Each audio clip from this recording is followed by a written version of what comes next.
On est le 23 décembre et on est dans un bar à Loches, au 10 rue Descartes, qui s'appelle le Beau Bar. Eh bien, on a l'habitude depuis quelques années de faire à l'occasion de Noël une soirée sur le thème de Noël. Donc on a appelé la soirée Swing de Noël et Pull Moche. Et on va faire du swing ce soir.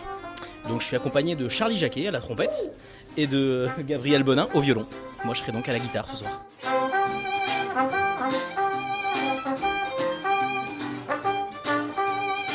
Voix du Sud-Touraine avec Vincent Sirotte. Musicien touche à tout, il mène sa carrière avec exigence et enthousiasme pour créer des moments de convivialité, poétiques et musicaux. Il nous entraîne dans son histoire.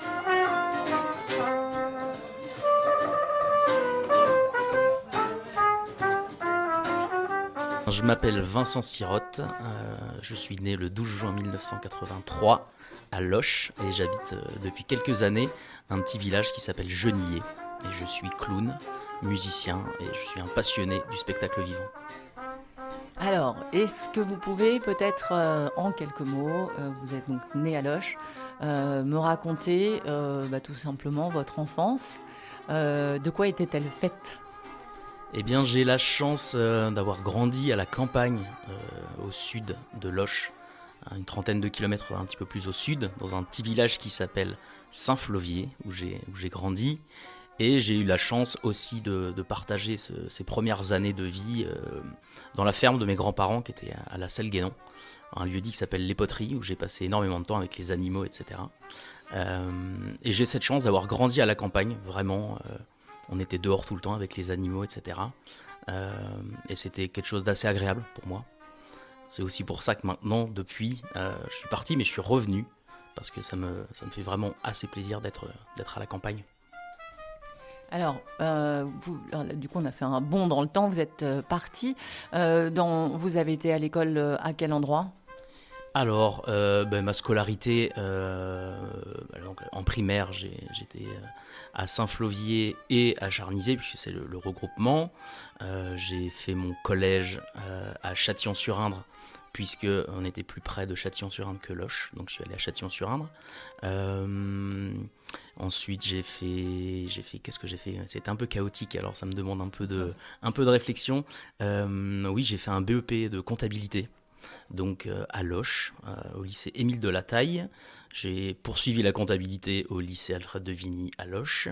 Et puis je me suis dirigé vers un BTS d'assistant de direction à Tours. Voilà. Mais j'ai jamais été ni comptable, ni assistant de direction. Et alors, du coup, après Tours, si vous n'avez été ni comptable ni assistant de direction, qu'avez-vous fait ? Eh bien, je me suis retrouvé un petit peu comme pas mal de jeunes, je crois, à ce moment-là, à me dire qu'est-ce que je vais pouvoir faire de ma vie. C'était assez compliqué pour moi.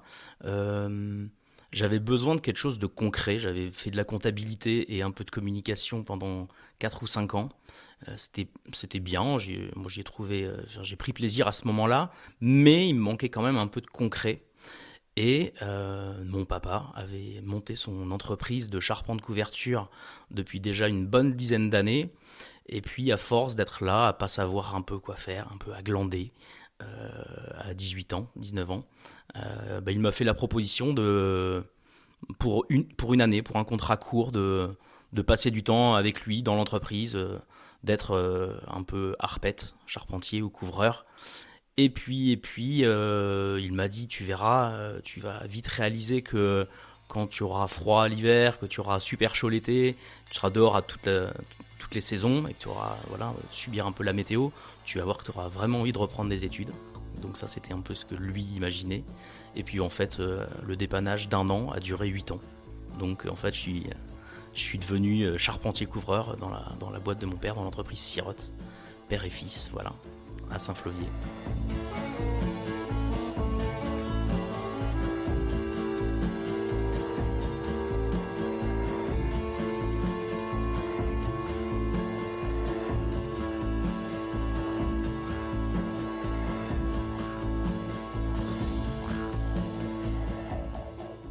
J'ai fait ça de 19 ans à 26 ans, voilà, donc jusqu'en 2009, je crois.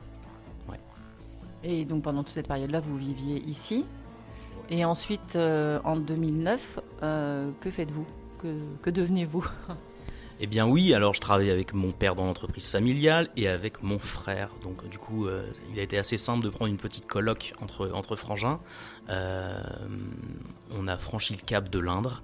On était à Fléré-la-Rivière, donc pas très loin non plus du 37. Voilà, et puis, bon, il y a eu un déclic. C'est souvent comme ça que ça s'est passé dans ma vie. Déclic et rencontre. Pour parler musique, je suis trompettiste de formation classique. J'ai fait mes études dans le sud de Touraine, à l'école de musique de Verneuil-sur-Indre. Et puis, la guitare me passionnait depuis déjà quelques années. Du coup, j'ai essayé de trouver quelqu'un pour prendre des cours de guitare. Et j'ai rencontré quelqu'un que j'aime beaucoup et qui m'a beaucoup appris, qui s'appelle Yann Beaujouan. Et donc, j'ai pris des cours de guitare avec lui. Et lui m'a dit, bon, en fait, si tu as vraiment envie de faire de la musique, passe un concours dans une école pour adultes, professionnels, et puis vois ce que ça donne. Donc j'ai directement fait ça, j'ai fait cette annonce à mon papa, qui n'était pas vraiment content de me voir partir de l'entreprise où il avait ses 2 fils, donc pour lui c'était quand même quelque chose d'assez important. Et puis j'ai fait, comment ça s'appelle, un CIF, un congé individuel de formation, qui a été accepté, et je suis rentré dans une école professionnelle à Tours qui s'appelle Tous en Scène. Et puis en formation intensive d'1 an. Et puis au bout de cette année-là, où j'ai repris mes études, et ben, du coup je me suis lancé dans la grande aventure de l'intermittence et des métiers du spectacle.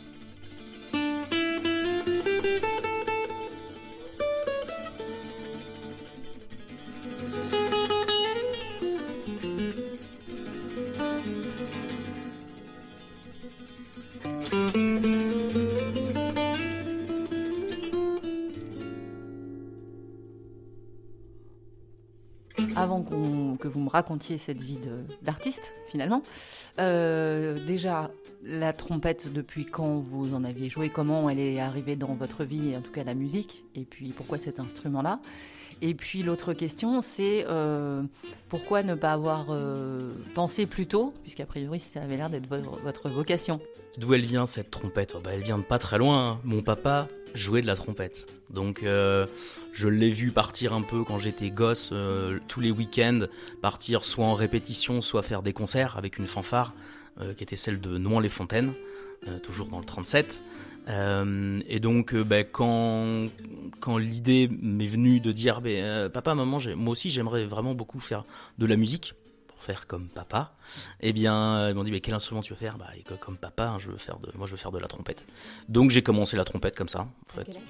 Je sais pas, 5 ans je dirais. C'est un peu l'âge, il y a d'abord l'éveil musical et puis après 5-6 ans, un truc comme ça, le solfège, puis la trompette. Donc trompette que j'ai continué jusqu'au diplôme de fin d'études, donc à 17 ans. Donc voilà, ça pour la première partie de question. Et ensuite, pourquoi j'y ai pas pensé plus tôt à faire que de la musique ? Eh bien parce que nous avons des parents. Voilà, et malgré tout l'amour qu'on leur porte, jusqu'à un certain âge, on les écoute et on continue de les écouter, même plus tard. Mais en tout cas, à cette époque-là, moi, 15-16 ans, quand j'avais émis l'envie d'en faire un métier, bon, on l'a tous entendu cette phrase, tu vas d'abord passer ton bac, et puis après, tu auras libre choix de diriger ou pas vers ce monde qui peut effrayer des parents. Alors, a priori, vous leur avez, entre guillemets, donné tort. Comment ça s'est passé à la sortie de votre formation ? À la sortie de la formation, eh bien, en fait, la fin de la formation, c'est sympa. On vous donne un petit papier en vous disant, voilà, vous avez un certificat, vous êtes maintenant capable d'être musicien professionnel. Merci, bonsoir. Vous nous devez tant d'argent. Bon, alors, donc on se retrouve, oui, on ouvre une porte.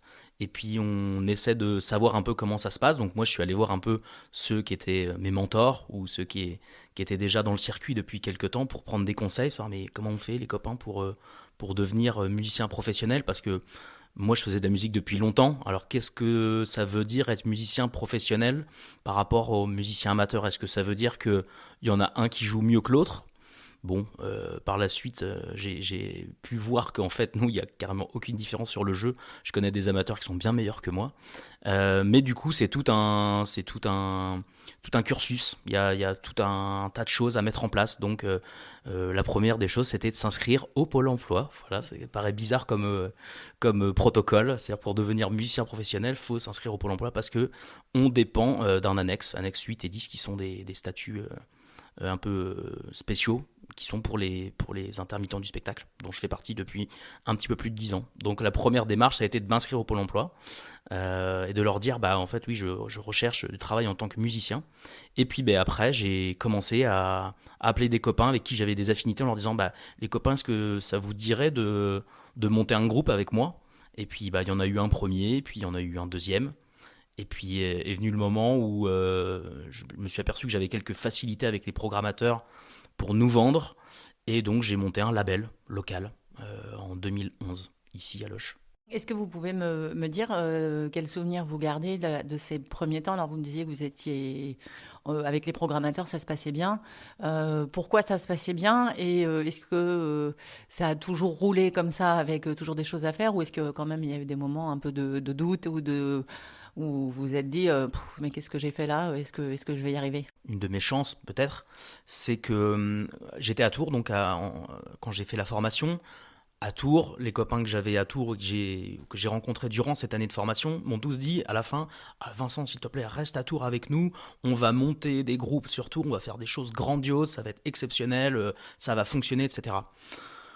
Bon, la vie en ville, même si Tours, ça reste une petite ville, moi je m'y retrouvais pas et j'avais des affinités avec ici, la campagne, et aussi avec un réseau qui était déjà le réseau des gens que moi je connaissais depuis que j'avais commencé la musique, parce que j'ai commencé la musique à Verneuil très jeune, mais j'ai vite joué dans les fanfares de village, donc à Saint-Flovier, fanfare où moi j'habitais, à Verneuil-sur-Indre où je faisais de la musique, et à Nohant-les-Fontaines parce que mes parents allaient régulièrement à Nohant-les-Fontaines.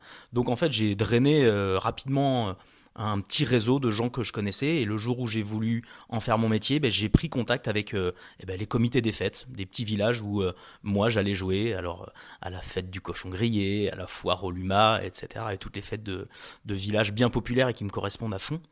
Et j'ai eu la chance d'avoir le soutien de ces gens-là qui m'ont fait confiance, alors que je commençais tout juste avec des gens que eux connaissaient pas, Gabriel et Félix. On n'avait pas ou peu d'enregistrements, on n'avait pas de vidéos, parce qu'il y a 15 ans, je vais parler comme un vieux un petit peu, il y a 15 ans, on n'avait pas... Est-ce qu'il y avait Facebook il y a 15 ans? Je pense pas. Ben voilà, donc il n'y avait pas Facebook. Ah non, on avait MySpace, qui était une sorte de petit site internet où on pouvait mettre de la musique. Donc en fait, on avait juste ça pour développer, mais sauf que tous les gens n'allaient pas sur MySpace. Donc c'était un peu compliqué. Donc les gens m'ont fait confiance, j'ai réussi comme ça à avoir quelques heures, mais la question c'était est-ce que ça s'est bien passé? Non, la première année j'ai pas réussi à avoir mes heures, donc pour ceux qui connaissent pas le principe, c'est 507 heures de concert en une année pour obtenir le statut d'intermittent du spectacle. La première année j'ai pas réussi à faire mes heures, donc c'est le RSA qui gracieusement m'a permis de manger des pâtes pendant encore 12 mois. Et il n'y a pas de moment où vous vous êtes découragé? Non, vraiment non, parce que j'étais à l'époque charpentier depuis 8 ans, et je crois que j'avais un sens du travail et une méthodologie qui fait que j'ai travaillé dur pendant ces 10 années-là, 8-9 années. Je me suis dit, bon, vraiment, si je veux faire de la musique, faut y aller. J'étais assez persuadé que ça pouvait pas arriver du jour au lendemain. On ne devient pas intermittent, même en ayant extrêmement de talent, ou alors ça dure pas longtemps, mais c'est dur d'être intermittent rapidement. Je crois que c'est vraiment un processus un peu long, en tout cas au démarrage. Enfin, moi, je l'ai vécu comme ça. Bonsoir à tous. Comment ça va? C'est assez mou.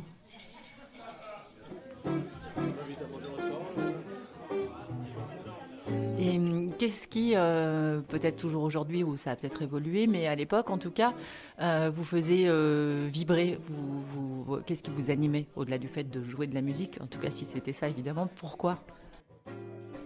Oh, moi, c'est d'être avec les gens, hein. Je crois que vraiment, Ouais, c'est vraiment, j'ai envie de faire plaisir aux gens. Je crois que c'est vraiment ça le premier des... Alors moi je me fais plaisir forcément quand je fais de la musique, mais je le fais pour les gens. Et aussi je crois parce que grâce à mes parents, on n'écoutait pas beaucoup de musique à la maison. Par contre, mes parents allaient beaucoup, beaucoup, beaucoup au bal populaire. Donc j'ai usé mes pantalons sur les genoux dans pas mal de parquets du sud de Touraine. Et en fait, quand je voyais la ferveur et quand je voyais tous ces gens qui étaient vraiment... Mais super contents d'être ensemble, juste en dansant toute une soirée. Bon, moi, rapidement, je me suis dit, ouais, je crois que c'est un peu ça que j'ai envie de faire. J'ai envie de faire danser les gens. Alors, même si je me suis pas tout de suite dirigé vers la musique à danser, plutôt le swing, moi, qui faisait le swing manouche, le jazz manouche, qui me faisait vraiment, vraiment beaucoup, beaucoup, beaucoup, beaucoup, beaucoup plaisir. Même si j'y suis pas allé tout de suite vers la danse, bah, j'y suis allé pas très longtemps après. Et alors donc ça c'était le style musical avec ces deux musiciens, c'était Le jazz manouche, ouais, le swing, ouais. C'était les grandes années de Sanseverino à cette époque-là. Bon, moi j'étais déjà fan de Django Reinhardt, qui est le maître incontesté du jazz manouche. Et puis Sanseverino a ramené un peu sa patte un peu moderne avec les textes, etc. Et moi j'écoutais ça, mais tout le temps, tout le temps, tout le temps, tout le temps, tout le temps. Gabriel jouait avec les Voleurs de Swing, qui est un groupe à Tours qui a aussi beaucoup, beaucoup tourné. Et puis nous, quand on s'est rencontrés, on se voyait de temps en temps à Tours quand j'étais en formation les mercredis après-midi pour bosser la guitare. Lui est violoniste et il joue aussi beaucoup le flûte à bec et de la vielle maintenant, mais lui commençait à bosser la guitare et puis moi je travaillais aussi, donc on se voyait les mercredis après-midi pour travailler le répertoire de Django Reinhardt. Donc quand il a été question de faire un groupe ensemble, on s'est pas trop posé la question du style, ça a été le jazz manouche. Et vous composez également? Ah là là, j'ai pas cette fibre. Alors, j'ai composé un peu pour d'autres groupes, mais non, j'ai pas moi, je suis un guitariste accompagnateur. Donc, comme son nom l'indique, j'accompagne les autres. Je compose pas beaucoup. Alors, est-ce que c'est par fainéantise ou est-ce que c'est par manque de créativité? Peut-être un peu les deux. Je pense qu'il faut beaucoup, beaucoup de temps pour créer, en tout cas de jolies choses. Et je crois que je suis tellement pointilleux que tout ce que je commence à écrire, je le mets rapidement à la poubelle parce que je trouve ça toujours très nul. Alors est-ce que vous pouvez me raconter la naissance de votre label et expliquer aussi en quoi ça consiste? Eh bien, donc on est en 2011 et là, les dates commencent un peu à arriver. C'est-à-dire on me fait confiance, on nous fait confiance, mais je dis me parce que c'est moi qui suis souvent au téléphone avec les programmateurs. Le groupe commence à se faire connaître dans la région du Sud Touraine, etc. Donc je me dis, bon, comment faire pour monter d'un cran en termes de professionnalisme. Et puis là, en cherchant un peu, je me dis, tiens, il y a plein de gens qui montent des structures, pourquoi pas moi? Donc là, je me suis entouré un peu d'un bureau et puis d'un conseil d'administration et on a créé une association qui s'appelle Versus Vprod et on a décidé que ce serait un peu notre écurie, notre enseigne, la marque de fabrique du Sud Touraine. Et donc on l'appelle label, mais en vérité c'est plus ce qu'on appelle un roster. Un roster, c'est un catalogue d'artistes. Et à l'époque, il y avait donc les Fingers, le trio. C'était avec les deux compères, c'était le trio qu'on avait, le trio Swing. Et puis il y a une autre rencontre qui a été assez importante pour moi, c'est la rencontre avec le groupe qui s'appelle le Bal des Champs, qui est un groupe qui fait danser les gens. Et donc ça, c'est par le biais de mon frère qui, un jour, lors d'une brocante à Clion-sur-Indre, a rencontré un copain d'école qui s'appelle Romain Lévesque et qui était le batteur du Bal des Champs. Et puis, en discutant ensemble, Romain lui dit, écoute, on a notre bassiste Pierre Cossé qui part faire un tour du monde. Et du coup, le groupe a un peu de date, mais du coup, on n'a plus de bassiste. Et donc mon frère rentre de cette brocante et me dit, mais Vincent, tu sais que là il y a un groupe à Clion, ils n'ont pas de bassiste.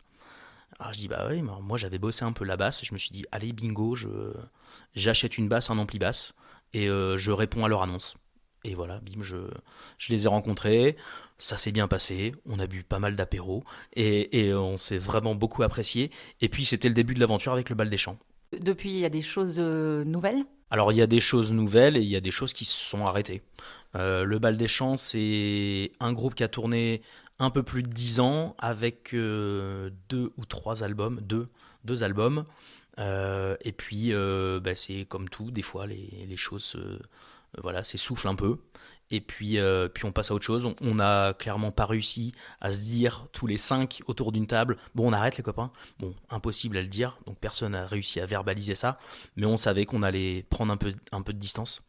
Donc le Bal des Champs ne joue plus vraiment.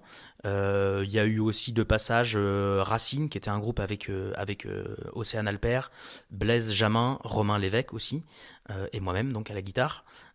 Pareil, qui a duré 3-4 ans, et puis qui s'est arrêté, parce que pareil, les programmateurs n'arrivaient pas fallait rentrer dans une case. Bon, c'est aussi un peu ça le souci de la musique, c'est que si on rentre pas dans des cases, malheureusement, quand on n'a pas de visibilité, eh bien, les programmateurs font pas confiance. Donc Racine, c'est pareil, ça a été un joli projet, on y a mis vraiment beaucoup d'énergie et de cœur pendant 4 ans, 5 ans, et puis du coup, ça s'est arrêté.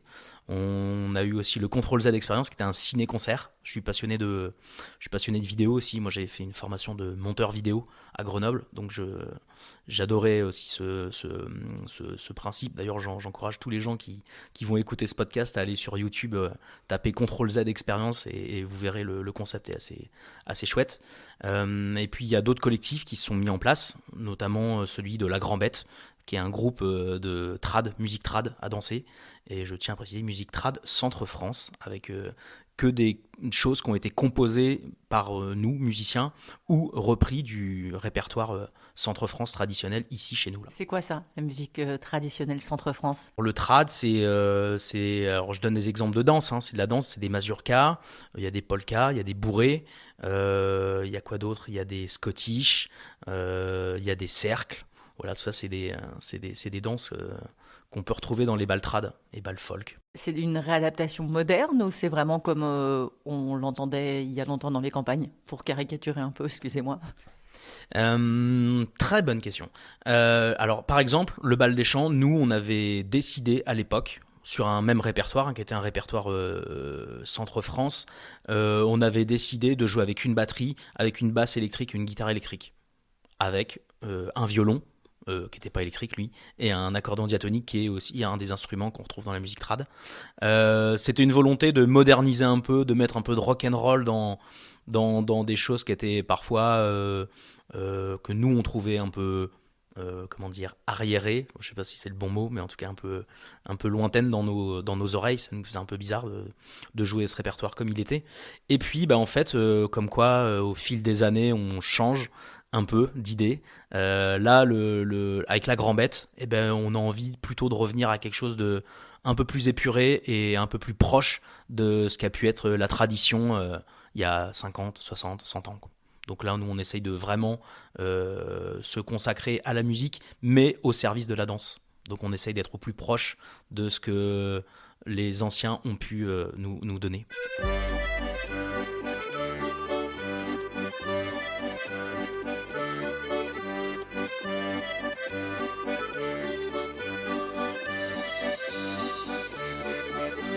Et du coup, aujourd'hui, comment vous occupez votre emploi du temps? Les choses ont bien changé en 10 ans, au fil des rencontres. Aujourd'hui, je suis beaucoup plus clown que musicien. J'ai découvert le clown grâce à un copain à moi qui s'appelle Julien Gerbier, avec qui je joue aujourd'hui dans un spectacle qui s'appelle Deux comme un accord. On fait partie de la même compagnie qui s'appelle La Petite Fabrique de Cirque. Et ça déjà, ça prend beaucoup de temps. Enfin, la création du spectacle nous a pris, alors si on enlève l'année 2020 qui a été une année un peu spéciale, la création du spectacle nous a pris 4 ans, à hauteur de 12 ou 13 résidences, donc 12 semaines de résidence, de travail avec une autre personne qui a été assez importante dans ma découverte du clown, quelqu'un qui s'appelle Jérémy Olivier, qui est le metteur en scène de ce spectacle, qui nous a un peu pris par la main et nous a fait découvrir le clown. Et moi, je suis tombé littéralement amoureux, fou, passionnément de cette pratique qui est le clown, qui est vraiment extraordinaire. Et là, pour donner un ordre d'idée sur mon emploi du temps, je suis à 3/4 de clown et 1/4 de musique actuellement. Pourquoi vous êtes tombé amoureux du clown? Pourquoi je suis tombé amoureux du clown? Parce que en fait, on triche pas vraiment avec le clown. C'est-à-dire que on vit un moment dans le présent. C'est quelque chose qui se passe et c'est un peu hors du temps. C'est-à-dire qu'on passe le rideau noir et une fois qu'on arrive devant les gens, ce qui va se passer, c'est là tout de suite, avec ce que l'on est et avec aussi ce que les gens sont en face. C'est-à-dire que voilà, peut-être j'ai eu une matinée pourrie et que j'ai crevé une roue de voiture, mais n'empêche qu'à 17h ou à 18h ou à 20h, au moment où j'entre en scène, je laisse tout ça de côté et je suis là, juste dans le présent, avec mon camarade de jeu sur la piste, et je suis face à des gens qui peut-être eux aussi ont des galères ou ont des vies merdiques, je sais pas, ou même qui sont parfois même super heureux, etc. Et on fait ça, on crée ensemble le spectacle. Donc en effet, il y a une écriture, hein, on a passé 12 semaines, comme je disais, à écrire le spectacle, mais chaque représentation est unique. Parce qu'on a un public différent à chaque fois.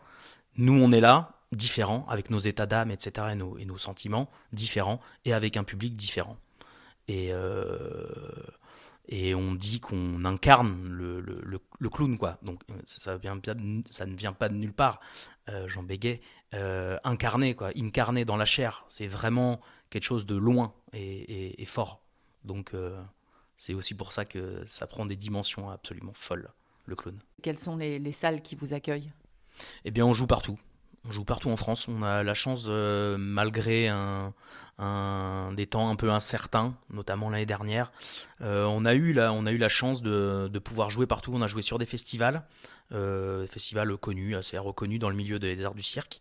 Et puis, on joue aussi en salle, parce qu'on a eu le temps de réfléchir, développer des choses pendant ces périodes de confinement. Donc, on a fait une création lumière à Loches, à la salle Agnès Sorel, pendant le deuxième confinement. Oui, il y en a eu 2, hein, c'est ça. Oui, deuxième confinement, on ne sait plus à force. Il y en a eu 3, 4, on ne sait plus.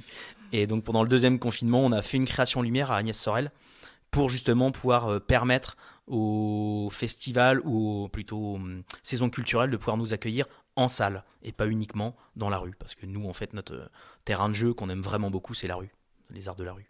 Du coup, si on fait un résumé de la période actuelle, donc vous m'avez dit 3 quarts, un quart, mais du coup, comment ça s'organise et quelle est votre vie en fait ? Ma vie est celle d'un hyperactif, hein, je peux pas le nier. Là, je vous parle que de la partie artistique, donc artistiquement, sur scène, je suis 3 quarts clown, 1 quart musicien. Et ça s'articule assez facilement puisque depuis quelques années, j'ai pris, moi, Vincent, la décision de faire moins de musique pour laisser la place au clown. Donc après, moi, ça a été un choix personnel, mais par envie. Et à côté de ça, je travaille aussi pour d'autres compagnies en tant que chargé de diffusion. Donc je suis aussi chargé de diffusion pour un autre spectacle d'une autre compagnie qui s'appelle la compagnie Toi d'abord, un spectacle de solo de cascade à mini-moto de Jérémy Olivier, un spectacle qui s'appelle La peur au ventre. Je suis aussi chargé de diffusion pour le label toujours. Je multiplie un peu les activités. Je suis constructeur de décors de spectacles et de gradins. On a monté pendant le confinement avec Jérémy justement parce que on s'ennuyait beaucoup. On a monté cette petite structure de fabrication de gradins. Donc voilà, ça s'articule assez facilement. J'ai un rythme de travail qui est assez élevé, qui correspond pas tout le temps aux gens. Donc j'ai un peu, depuis quelques années, arrêté d'être en colère après tous les gens qui me disaient de ralentir, parce que plus on me dit de ralentir et plus j'accélère. Ça va souvent vite pour les autres, mais en vrai, c'est mon rythme à moi. Donc j'accepte assez facilement de beaucoup travailler.